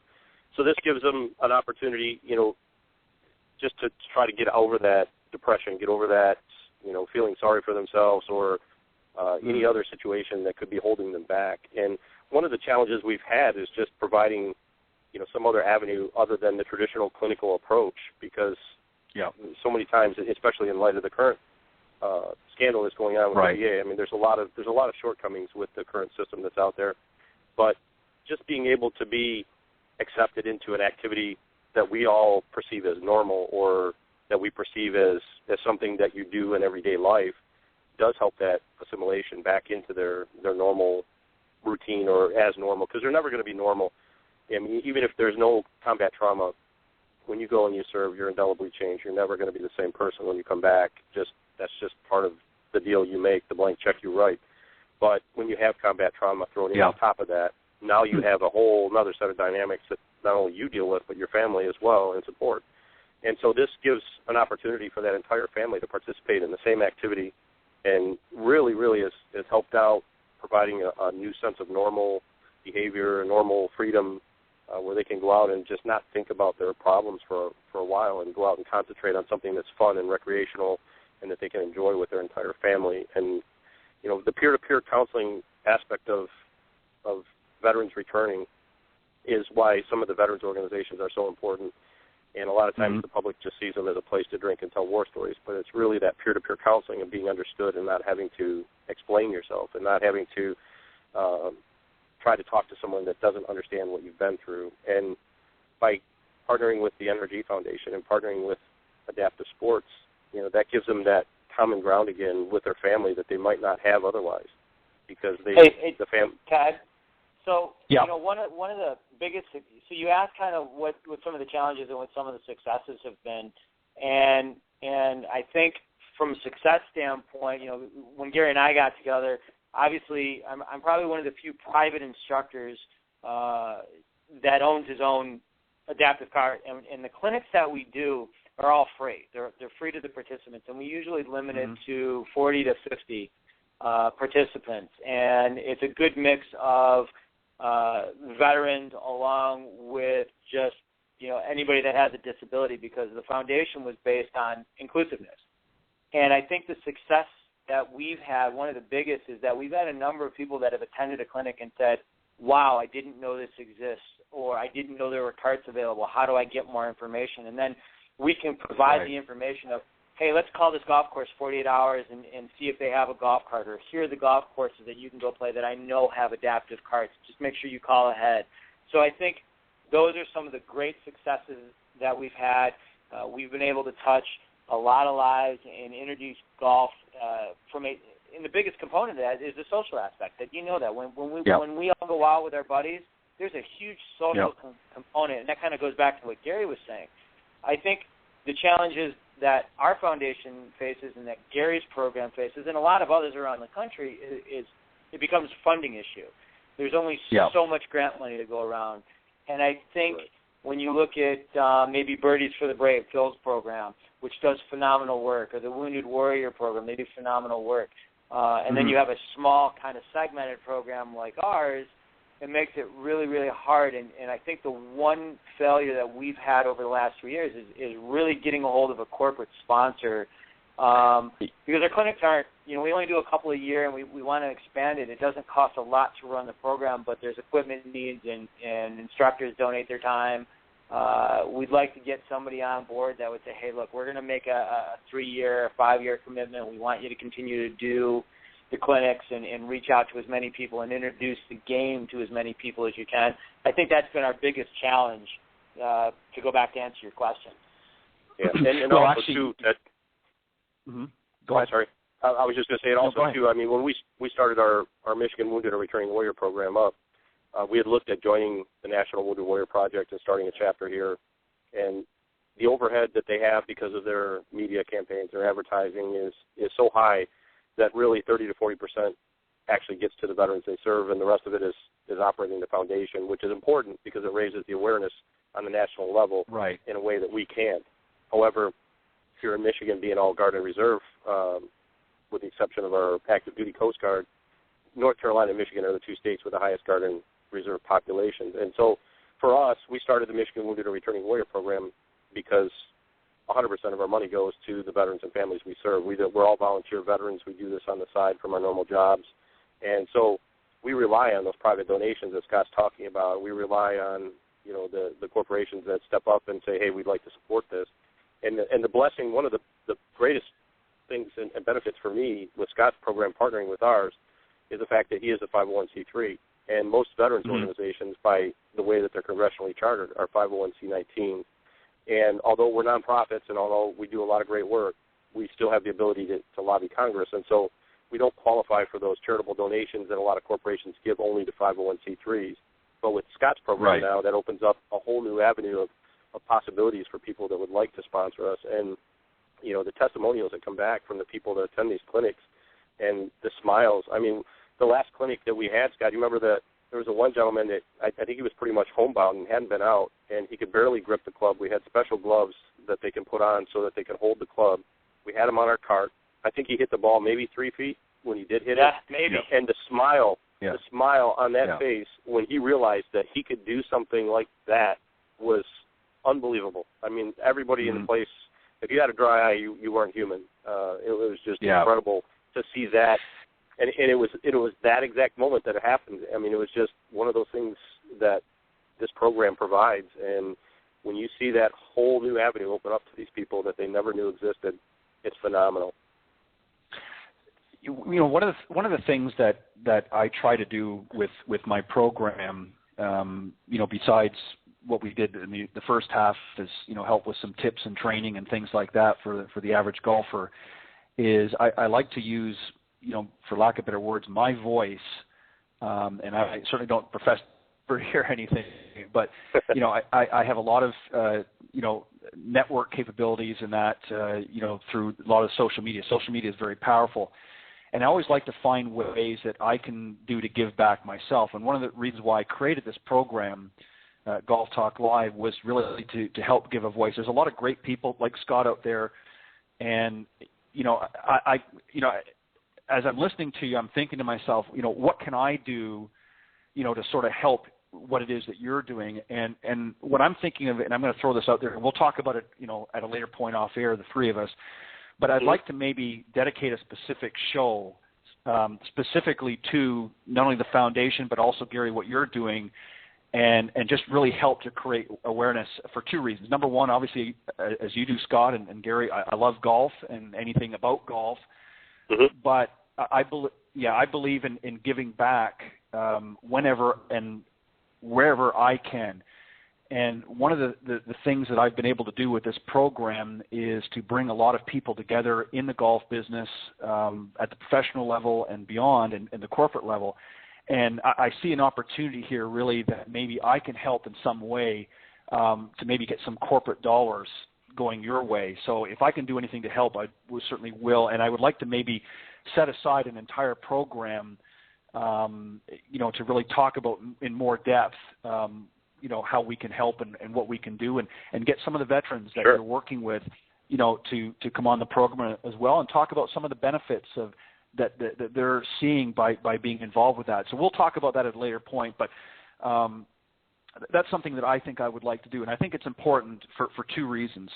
Number one, there's a lot of these men and women that are coming back from combat over the next year or so, and many have already come back, and I don't want to get into a big political thing. I know, Gary, what you alluded to that's going on right now in the media and with the VA scandal, and I just think it's terrible. My father served in World War II, and I served for a period in the Navy, and have many, many relatives that have served over the years, so I know that's very close to home with me as well. But I just think that golf has been a tool not only for business as well as pleasure, but it has been synonymous with many, many charitable organizations around the world.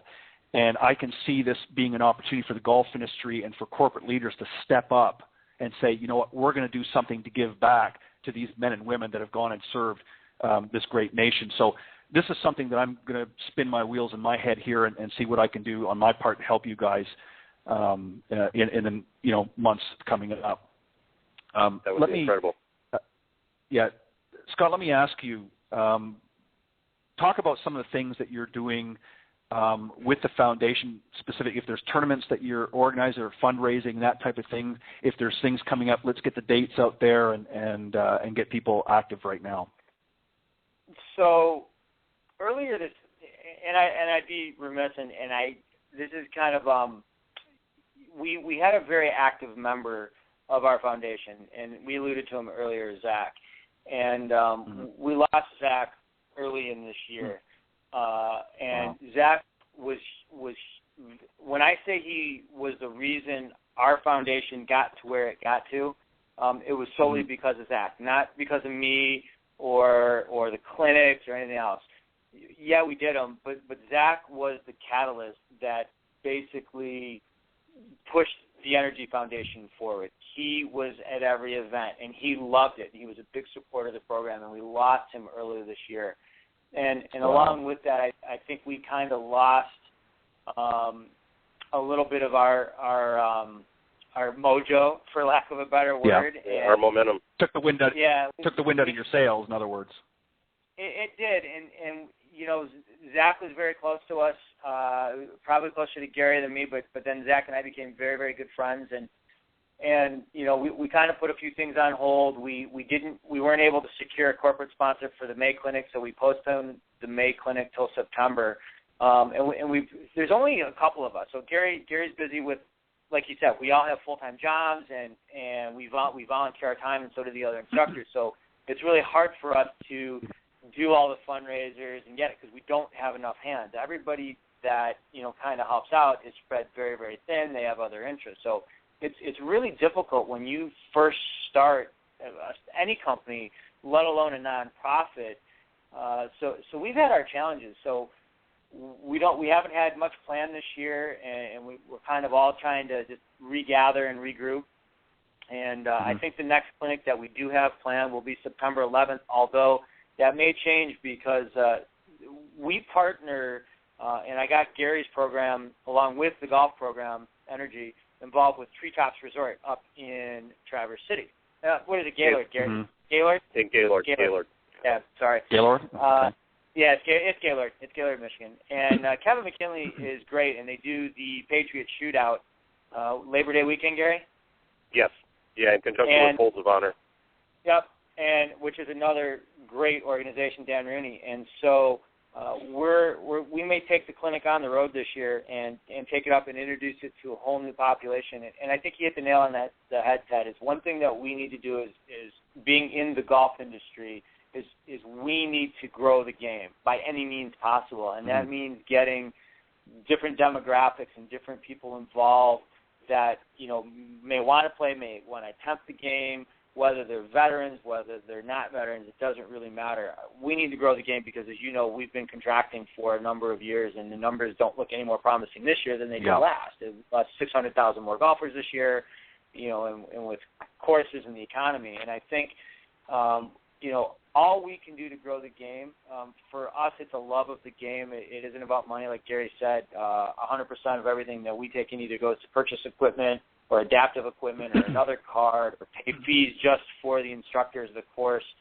so we can do the clinics. And I think that's kind of where our program is. It's been a struggle. It's been difficult.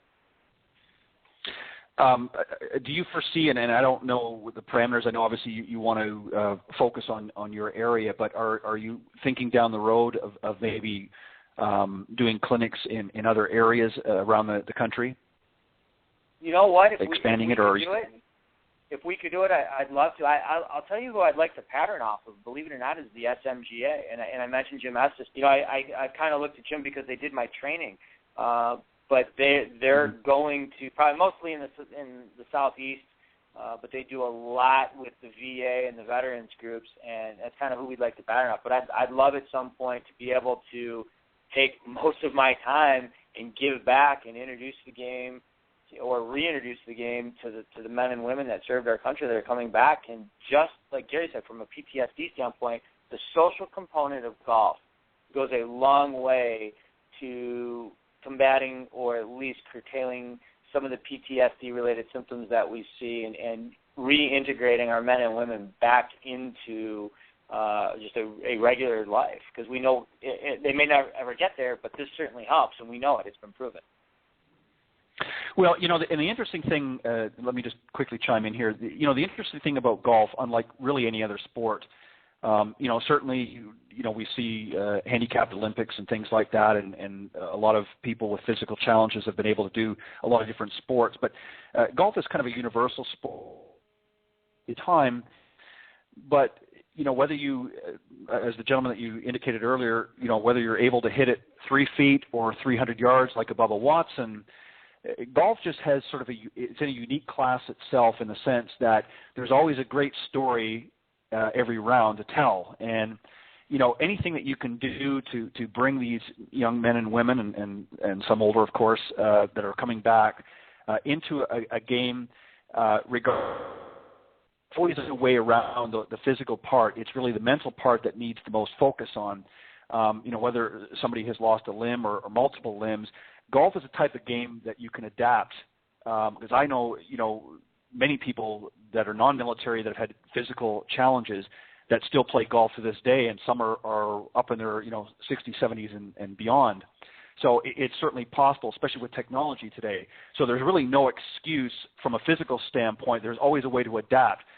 And the emotional aspects is huge because it's a game that, you can just go out and have fun. You're not, competing on the PGA or LPGA Tour. You can just go out and have fun. And unlike many other sports where, the physical challenges are a little harder to get over, and certainly not impossible, but a little harder to get over, golf is something they can just go out and have a good time with. It's a great social aspect, and it's even a business tool to some. There's a lot of active, military men and women that have come back.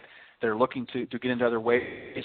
Golf is a tool that they can use to network with and working whatever it is that they want to do when they come back from their deployments. So there's a lot of great things that we can do with golf, and I'm certainly excited for your foundation and Gary for what you're doing as well.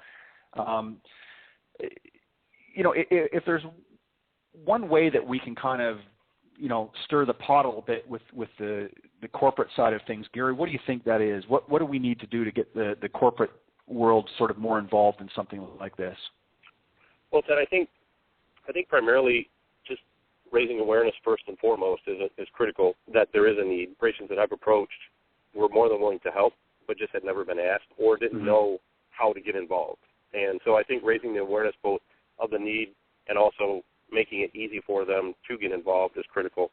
I think there's so many people pulling at their money. It's difficult. There's so many charitable causes and foundations out there that everybody wants a piece of their money. So they're very skeptical. They're very, it's tough to get in there. But like you said with golf, golf is a sport for life. I mean, you can play it pretty much up to your last breath. I mean, it's one of those great games, and like you said, with the social aspect, you play against yourself, unlike a lot of other sports. You know, you're still playing against other players when you get to the professional level, when you're all kind of even. But that's what handicap takes, into account for you. And I try to tell, the vets and people that we work with, they say, well, I can't play. Well, you're only playing against yourself. If you go out and you play better than you did the last time, it's a success. You won. There's no other guideline other than that. And so I think with the corporations, it's the same thing. Once we show them that their money is going to be used, and it's going to be used responsibly, and it's going to be used 100%, and nothing is going into salaries or overhead or anything that doesn't benefit these veterans, I think they will want to come on board. And when they see groups like Scott with this N.R.G Foundation, that, I mean, it's a niche that really hasn't been, I don't think it's been explored well enough, especially in our state, with so many golf courses here in Michigan and even all over the country. I think it hasn't been advertised enough. I don't think it's been exploited enough to make people aware that this need exists and that we have the ability to heal using golf. Well, and I think there's certainly, I've certainly seen a lot of, tournaments, fundraising tournaments and that to raise money for a lot of the soldiers and that, and that's a great thing. But I think it's just more than just, raising the money to do certain things. I think it's actually engage. I think they want to be engaged. They want to feel like they're doing something. And as you said before, guys, there's a lot of great programs out there, and everybody's sort of competing for, part of that pie. And as you said, I believe, Gary, a lot of the corporations are, some haven't been approached, and ones that have been approached probably have been approached by several. So they're unsure and maybe even a little skeptical of how to do things and be able to pitch in and help. So certainly awareness, I think, is the number one thing that needs to be done. And with so many, of the veterans coming home in recent years and years to come, it's going to be more and more needs to be moved to the forefront, because there's going to be a heck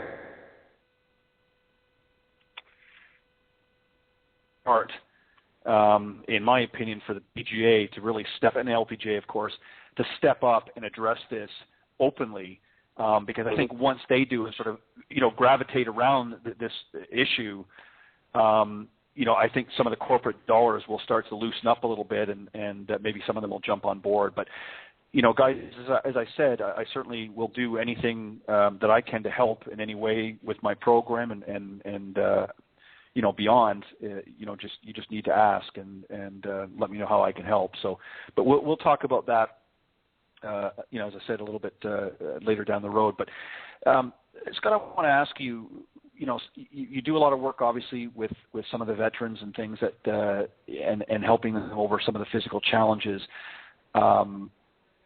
Obviously, there's a lot of modifications that have to be made from time to time. What do you try to do to, encourage those that you're working with that have some physical challenges? What do you try to do to encourage them to sort of keep moving on? It almost touches base on one of the questions we had in the earlier segment, is getting out of your comfort zone. And one gentleman in particular that I remember, he is a below knee amputee, and he was a non-veteran. And he came to me. He had been a big avid golfer, single-digit handicap, but he had not touched his clubs since he lost his leg. And it happened to have been his left leg. It was his lead leg. And so he was afraid to transfer weight to that left side. And so what challenges me and what I love about what I do is it challenges me as an instructor, because it's unconventional. It kind of bucks the system of the traditional, swing plane, right, all the things that you and I talk about and we've been taught as far as the golf swing goes. Right now, you've got to figure out a way to get this individual, by any means possible, to hit the ball and get results and do it around a disability that he's very fearful of.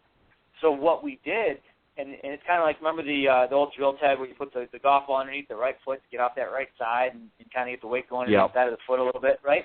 So we did it in a slow step, and we just folded up a scorecard and stuck it underneath the outside of his right foot and just gradually started increasing it to get him comfortable. And it took us a while. It took us more than 2 or 3 hours of just little increments. But eventually, when he started feeling comfortable, we got him to be able to basically do the Gary Player drill, where he would hit a shot and it's pretty common, and he would step through, and then he would have all his weight on his left side until he was comfortable. But we weren't going to progress until he did. But it goes to show you that, A, it challenges me as an instructor, but two, when you see that, like any golf, it's like dealing with any golfer out there. All of a sudden the light bulb's clicked on, and he says, wait a minute, I can do this. It isn't so bad. I don't have to be afraid of my leg. And then all of a sudden he's doing the step through drill, and he's just hitting it out there 200 yards without any problem. And you hit that milestone. That's what it's about for us. That's where you see me get the most excited when I teach. Well, and you know what just let me add to that. You know what amazes me is when you get an individual like that who, you know, has some challenges to overcome, and they're willing to put the time and the effort in, and obviously, you know, it's going to take time, but they see results. And then you see somebody that you know, is been very fortunate and blessed and doesn't have the same physical challenges to get over, you know, not really putting that effort in. It just goes to show you that, you know, that these men and women, you know, they're cut above the rest. You know, they've been trained in such a way that they don't give up, because giving up is not an option for them. Very true. And great point. You know what I'm saying? They don't have a choice. When they're out in a combat situation, it's not, well, you know, I don't think I can do another hour of this. They don't have a choice. You know, they have to put in the time and the effort to be trained properly, and that training is extremely important to the task that they're going to be faced with. So, you know, this is why I think, Scott, you probably see so many of the you know, the students that you're working with that are in that situation are willing to put in that extra time and effort because they know that they have to do that. They've been trained that way in the past to prepare for combat, and it's ingrained in their psyche, if you will. So it's now carried over and you know, into teaching them now how to play golf or how to replay golf, if you will, depending on the circumstances. So I think it's fantastic, and I love. To me, this is what gets me excited about golf. Is there's so many things that you can do. Sorry, Gary. No, I was just going to say too, just real quick on that point, like you were saying with the training. I mean, one of our ethos in the military, I mean, is to improvise, adapt, and overcome, and that speaks to Scott's point perfectly. Of, you know, as a teacher, trying to improvise, come those disabilities, and to provide that outlet. And like you said, there's, you know, we don't leave anybody behind on the field of battle, and we don't leave anybody behind afterwards either, and that's also ingrained in us, you know, to be there for each other and to make sure that, you know, if they're having a problem, we're going to be there to help them. And this program, you know, when I've watched the veterans that we've brought to this program work with Scott, I mean, we are so fortunate to have Scott as the instructor for this program, because he is so eager to take on those challenges and those disabilities, and he is very, very good at communicating in a way that is encouraging, it's empowering, and it's also easy to understand for people that aren't in that golf world all the time. And he can communicate little techniques and changes. And, I mean, he's improved my game just from the bit that we've watched, you know, working with disabled golfers and helping out, and the little tips he's given me and my sons. And but he's able to communicate in such a way that it encourages them to try harder and makes them feel that this is possible, it's easy. And to teach somebody what Scott does and make them think that it's easy is a gift. And Scott's got that gift, and that's why I think it's so important with what he's doing and what this foundation is all about, because not everybody can do what he does, and so we have to support him in that. Right, and that's so true. I mean, regardless, you know, I'm an instructor as well, and Scott's an instructor, and the other coaches that were on earlier are all in it. But not everybody is you know, equipped to handle maybe what Scott's doing and vice versa. So, you know, you have to play, if you will, where your strengths are. And Scott, obviously, you know, it sounds that this is certainly a strength in your corner. And, you know, it's a gift that you've been given to not just teach golf, but to be able to work, you know, with this type of challenge. And it's not something that you know, you can just sort of randomly pick any instructor and say, okay, here, go out and do that, because not every instructor is going to be as successful as you are doing at it. That doesn't mean they're not an accomplished instructor or that they don't have the skill set. It's just that for this particular skill set, it's a very unique. It's just much like a guidance counselor, if you will. not everybody can be a guidance counselor, or a psychiatrist or what have you. It takes a certain skill set, and not everybody's cut out to do that. So that's a great, a great accomplishment and something to certainly be proud of. And I'm glad, Scott, that you're putting it to great use like that. Guys, let me just, if I can, if there was a message that you want to get out, to the listeners tonight. And Scott, I'm going to let you start off, and then Gary, certainly want you to add some thoughts and comments as well. But if there's one sort of thought that you want or comment that you want to get out there to the listeners, just to help with the awareness, what would that be? That if you are an individual that has a disability, that there are a plethora of tools out there that can help you play the game. And if you're a son and your father is up there in age and can't walk a golf cart, there's a cart available for you. It may take some digging, it may take a little work, and not every area has one. But if you do a little bit digging, or if you want to contact me, we'll find an area that you can go play. Mm-hmm.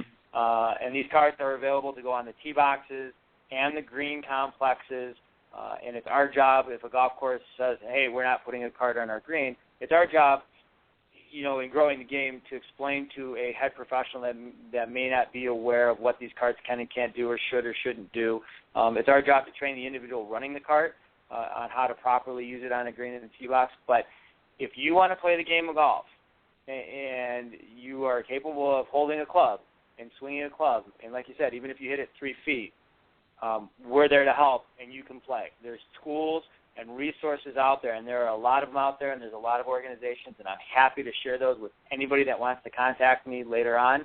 And you can contact me through norestrictionsgolf.org and just shoot me an email, and we'll get you those resources. But I think the biggest thing is that we want to convey that there are tools out there to help you play this game, whether you're an amputee, whether you suffer from a PTSD-related illness, or any other disability. If you want to get out and enjoy the game, we can get you out there, and we want to see you out there. Well said. Gary, any thoughts that you want to add to that? I think just to kind of piggyback on what Scott said, when you come back, like I said, because of Michigan being a unique Guard and Reserve state, mm-hmm. Most of these veterans are dropped back off into the communities, and they don't have that military base structure to draw from. So organizations like the American Legion and the Michigan Wounded and Returning Warrior Program and the No Restrictions Golf Foundation and organizations that are there to provide assistance, those things are there. And the hardest thing sometimes to realize is when you ask for help, asking for help is not a sign of weakness. Sometimes asking for help is the most courageous thing you can do. And so don't be afraid to ask for help. Don't be afraid to reach out, because contrary to a lot of myths and a lot of stigmas that are attached to military service and military training, asking for help is a sign of strength, not a sign of weakness. That's right. I agree wholeheartedly. I can say from personal experience that when I went through my basic training, it was probably some of the best training that I ever received in my life, and I went in at 17. And I can tell you, looking back, that was probably the most enjoyable part of and I'm not trying to take away that, the other skill sets that I was taught, but that was some of the most enjoyable time that I had, because it did two things. It taught me a lot about myself, what my limitations were, of course, but you had to work together as a team through a lot of the challenges that, we were put through. And you really developed some very strong bonds, as I'm sure many of your warriors that you're dealing with can attest to. And I look back now. I remember when I came back from doing my time in service, and I looked at the things that I had learned and that I was taught, and I looked at some of the people that were still sort of in my age group that I went to school with, and it was almost like time had stood still for them. They were the same as when I left them, 5 years before, and when I came back, I was an entirely different person, and of course for the better. So, what a great thing, and guys, I'm glad that you're sharing this with the audience, and Gary and Scott, please keep doing this, and as I said, I'll reach out to you in the next few weeks, and maybe we'll do a conference call and see what I can do to help in any way to help what you're doing here. But Scott, I want to ask you before I back to golf here really quickly, if I might. I had some other questions, but I wanted to give you, a little more time to really talk about the foundation and what you're doing here. But if you had your pick of any golfer in the world, present or past, to work with, who would it be and why? Wow, great question. Well, I thought I would save that. I actually asked that. Before you answer, I actually asked that to my guest the previous week, and I think it's one I'm going to keep for a little while and throw into my guest, because I think it's kind of interesting and just get everybody's perspective. I won't tell you what his answers were, but anyways, if you had an opportunity to work with somebody. Wait, do I get two? I've got two. Yeah, you can have two, and it doesn't have to be in any particular order. And I'm going. We're going to go way back. So without question, Bobby Jones would be first and foremost. But and that needs no explanation on why. I think what he did, what he achieved with the equipment and the time frame, and what he accomplished in the game, I think is phenomenal. But then I think Hogan post accident. And I think you know the obvious why. Right. I think Hogan being a great player both before and then after. I think learning from his mindset and what it took and the changes that he needed to make, and the adaptation. I think it would definitely be Hogan post accident for the obvious reasons as well. I think those would be my two choices right off the bat. Very interesting. Let me ask you, actually, that sort of intrigued me a little bit, that was your answer. Not Bobby Jones, that's obviously a given, but Hogan. And I wonder, do you ever use Hogan as an example, even though, his accident was not, as a result of being in a military combat, but, it was well documented. It was a serious injuries. It almost looked for quite some time that he may have never walked again. Do you ever use him as an example when you're talking to some of the individuals that you're working with and saying, here's a great golfer, Ben Hogan, here's what he went through and what he was able to overcome, and here's how he did it, and so on. Do you ever use as an example? That's an interesting question, and honestly, I don't. Most of the time when we're doing clinics, we're really focused on the individual, or at least I'm focused on the individual that I'm working with.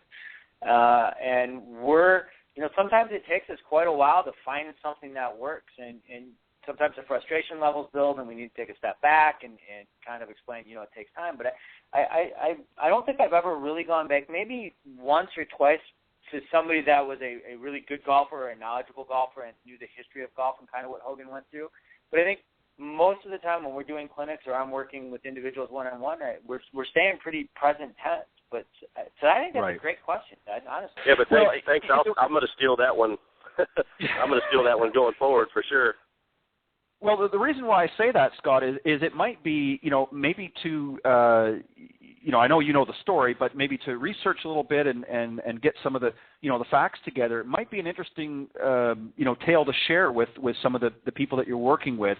Some of them may not know or may not be that familiar with Hogan, but to share his story, through that period and what he went through and how he overcame it, might offer some inspiration to some of these, to say that here's somebody who was really one of the greatest golfers that ever lived, went through really a life-changing set of circumstances, but rose above it. And it might be something to consider. I mean, obviously I know you've got things well taken care of, but it might be something to consider to share that information with some of the people that you're working with, because I think that they could draw from that. I think you just got my next blog post scheduled. I think we're gonna.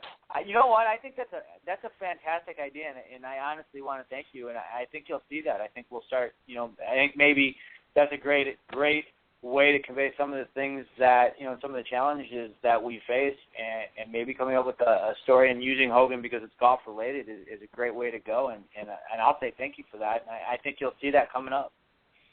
Well, anything I can do to help, I'm certainly there.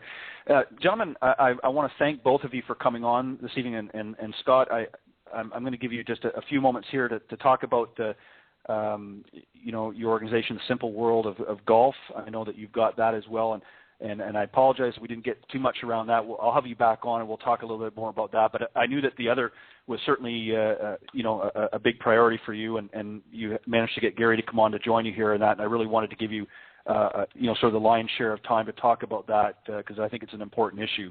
But if you want to talk a little bit about some of the things that you're doing at Simple World of Golf, and then we'll close out the program. Well, this is more about the N.R.G Foundation. Obviously, through the Simple World of Golf, we're doing regular golf instruction, juniors all the way to advanced players, and that's kind of the fun part of the teaching and the more technical aspect where we're working with the juniors and beginner golfers and really trying to grow the game there. I think more importantly, for me, it's raising awareness about the foundation and getting the word out and getting as many people involved in the game as we can. And one of the ways that you can help and get more information about the foundation, if I may, is you can go to www.norestrictionsgolf.org. You can certainly shoot us an email through there. You can volunteer. You can see some of the programs and things that we've done. One of the things that we did, Ted, is that through our program, we collected well over 300, maybe 200. I don't want to overstate the number. I know it's 200 for sure, that we donated 200 golf clubs to the Volunteers of America that went to, they did a displaced veterans housing facility here in the city of Detroit, and we were able to donate sets of clubs and 200 clubs to them. So we're very proud of some of the things that we're able to do, and that's through the help of the generosity of individuals that said, hey, I've got some old clubs, would you like them, can you use them? And all that information can be found on our website and they can see pictures of the cart that Gary's program had so graciously donated to us. And so I think ultimately, I think my message is, one, I'd like to thank you and all the men and women that have served, and certainly Gary and everybody that we work with for their service to our country.